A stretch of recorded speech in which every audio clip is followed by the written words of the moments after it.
que vous me faites confiance? Oui. Donnez-moi vos mains. Fermez les yeux. Voilà. Je vole! Jacques! Moi c'est Flavien en fait.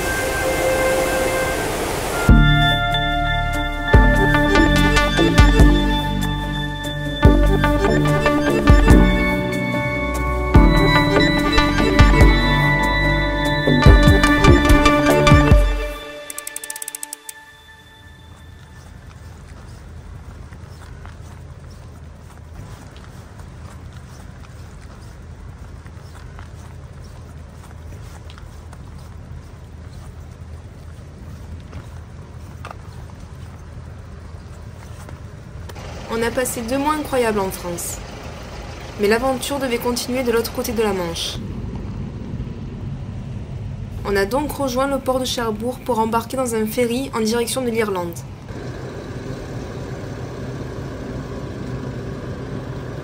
Après 67 jours de voyage, on commençait à avoir nos habitudes. Mais on savait qu'en arrivant dans un autre pays, il nous faudrait trouver de nouveaux repères. Alors on avait un peu la boule au ventre. Heureusement, vous étiez là pour nous soutenir avec vos nombreux messages.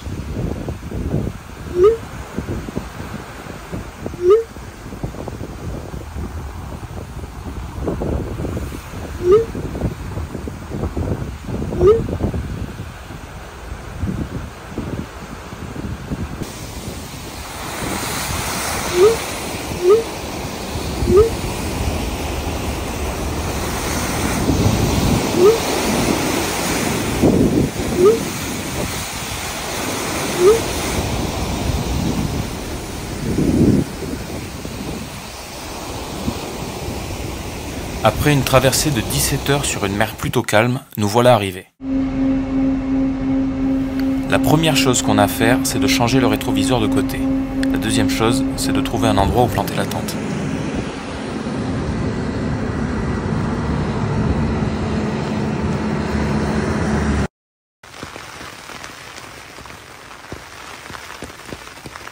On était plein d'attentes quand on a débarqué, mais très vite, ça a été la douche froide. Et on vous parle pas seulement de la pluie. Comme on est arrivé en pleine période des fêtes de fin d'année, les Irlandais étaient confortablement installés chez eux et peu disposés à nous rencontrer. Premier bivouac en Irlande, on n'est pas du tout motivé à sortir de la tente et ils annoncent ça tous les jours. On sent que ça va être un peu moins marrant, l'Irlande.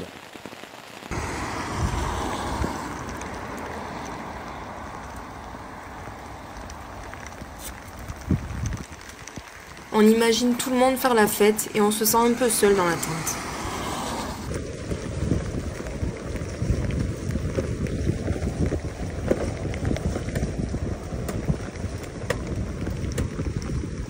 Lors du deuxième bivouac, on sent une odeur de brûlé.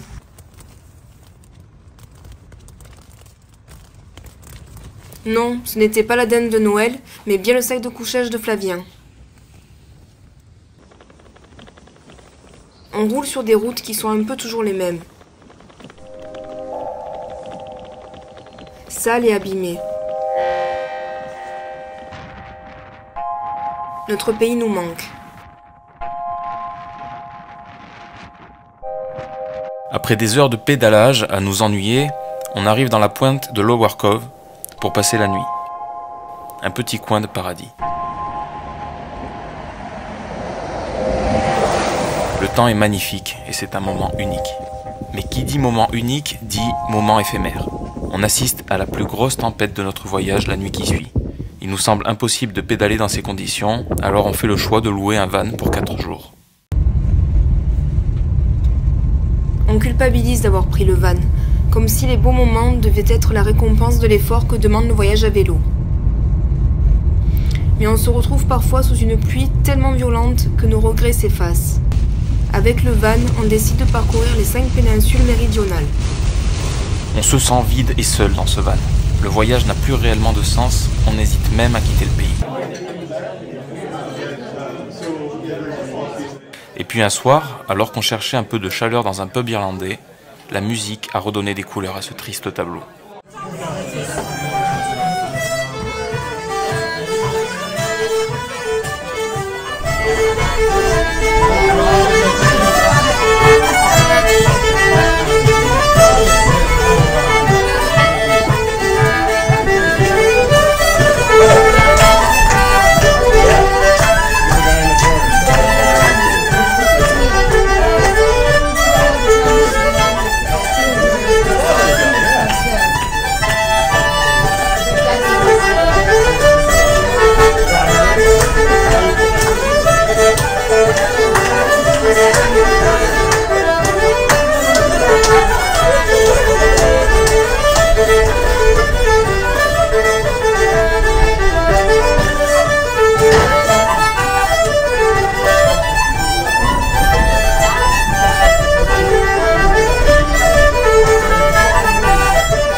Malgré leur apparence verdoyante, les terres irlandaises sont en réalité de grandes étendues rocheuses. À tel point que pour pouvoir les exploiter, les propriétaires doivent d'abord extraire les formations calcaires souterraines. Les pierres sont ensuite empilées les unes sur les autres pour délimiter les parcelles par des murs sans scellement si caractéristiques des paysages irlandais. Plus on roule vers l'ouest, plus l'air qu'on respire a une odeur de fermentation. C'est la décomposition des plantes dans les milieux détrempés qui forment ce que l'on appelle les tourbières. Depuis plusieurs générations, les Irlandais récupèrent ce dépôt de matière organique, la tourbe, et l'utilisent comme combustible dans les cheminées. C'est le moyen le plus économique de se chauffer en Irlande et les habitants y sont très attachés culturellement. Malheureusement, l'exploitation des tourbières est un véritable enjeu écologique. Le gouvernement a dû faire interdire toutes les exploitations industrielles qui libéraient dans l'air l'immense quantité de carbone piégée naturellement dans les sols des tourbières. On récupère nos vélos, bien décidés à ne plus les lâcher.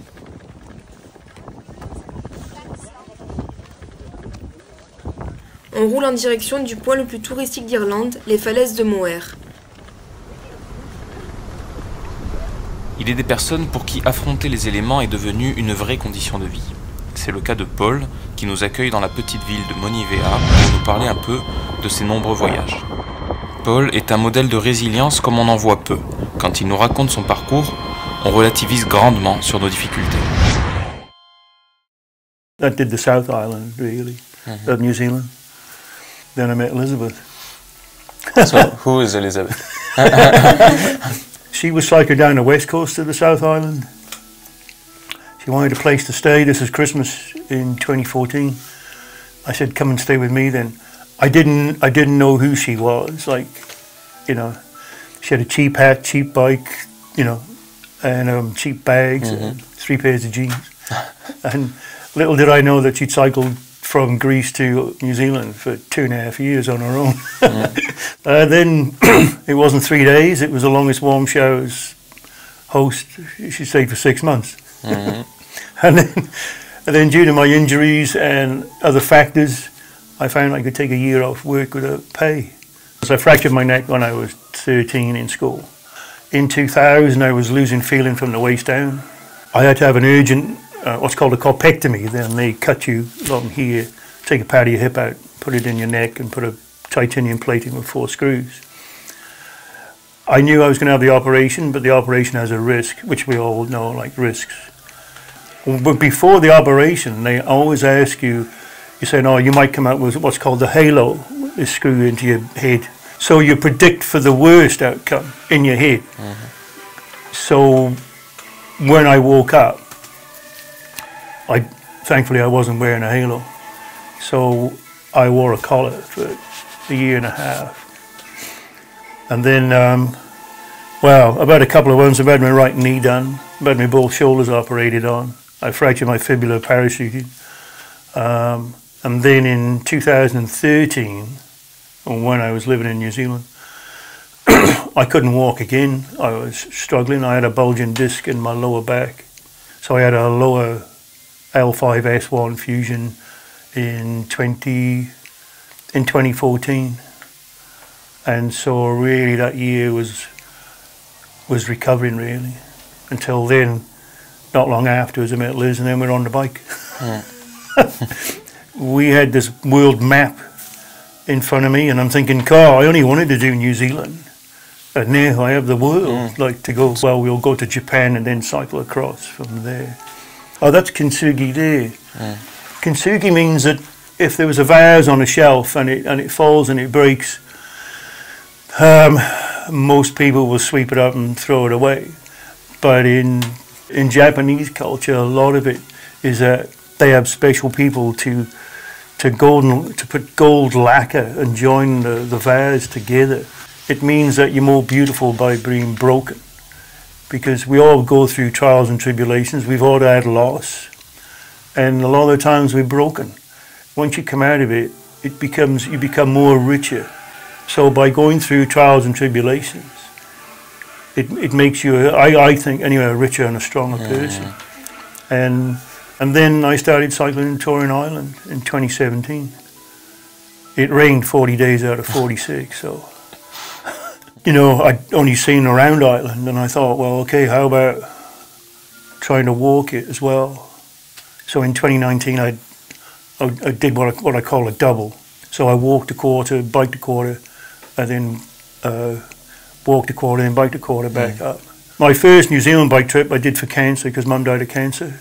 So I did it for Cure Kids, which are young children who are going to pass away of cancer, and then the Cancer Society. That was my very first time I did fundraising, and I learned an amazing amount, because I was going through a depression time due to reasons. But when you cycle touring, it's like you don't know where you're going to sleep, eat, people you're going to meet. Plus, I had a goal or a purpose of raising money for, say, my dear mum's cause. Like, so your depression goes away because you're fighting against probably the rain or whatever, or and it gives you a sense or a purpose. In Japanese, there's a word, I might pronounce it wrong, ikigai, which means there's a reason for being, or for a reason for you to get up in the morning. And if you have that, that's why I try and do it for different charities. It is hard work, because I didn't grow up in Ireland. I haven't got a big social media, not on Instagram, only on Facebook, that's it. The riches is not only people who stop their car and wind down the window and give you money, it's the riches of the people you meet along the way. And that's what makes the journey.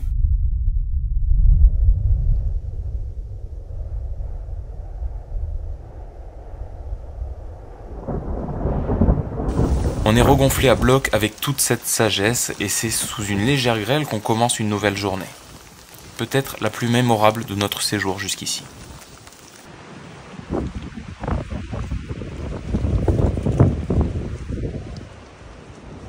En 1849, alors que l'Irlande est frappée par une grande famine à cause du mildiou qui ravage les plantations de pommes de terre, l'État britannique organise des entretiens dans la petite ville de Delphi Lodge, à 20 km de Louisbourg, pour accorder des aides aux plus touchés. Des familles entières ayant pour seul espoir de passer ces entretiens se voient contraintes de marcher jour et nuit pendant des kilomètres à travers les montagnes du comté de Mayo. La grande majorité des hommes, femmes et enfants, affaiblis par la faim, mourront pendant la traversée. Une croix est érigée en leur mémoire dans la Doulou Valley.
L'Irlande aura été notre plus grand défi jusqu'ici.